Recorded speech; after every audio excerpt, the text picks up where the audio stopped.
What's the difference between a charter school and a public school? No idea? Well, don't worry. In this Virtually Rick, we go old school. Let me educate you. So, let's get virtual.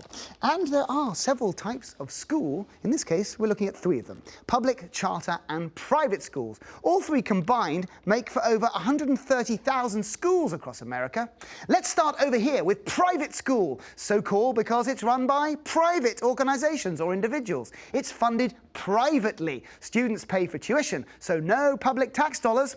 25% of the schools in the US are private, and they aren't subject to the same sort of regulations or government oversight as, down the street here, public schools, who are, as they sound, funded by public tax dollars, run and overseen by the local school district. Public schools must follow federal and state education laws. They make up the largest percentage of schools in the US. Nearly 70% of students go to public school, and they have to go to one in their local district, which limits their choice, unlike these guys in the middle, charter schools, who allow students to apply from outside the district. Out of the three we've mentioned, charters make up the smallest percentage of schools, around 5% in the US. In California, only 10% of all our students go to one. So why are they making so much noise? Created in the early 90s, charters were really invented to help innovate and create new educational ideas as a path to find more individualized ways for kids to learn. The hope was that more options and greater choice for parents would mean more competition to enroll students, leading to increased quality of schools across the district.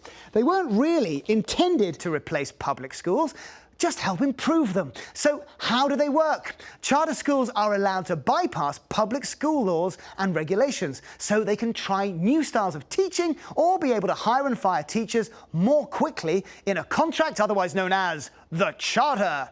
This contract is with their overseers, a university, state agency, or even a school district. It makes them accountable, laying out their mission, educational, and financial goals. And if they don't stay true to their charter, well, they risk being shut down.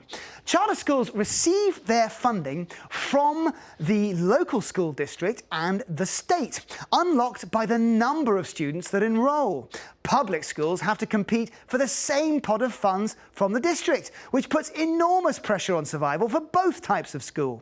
And as students can leave one charter school to go to one in another district, well, that money effectively goes with them.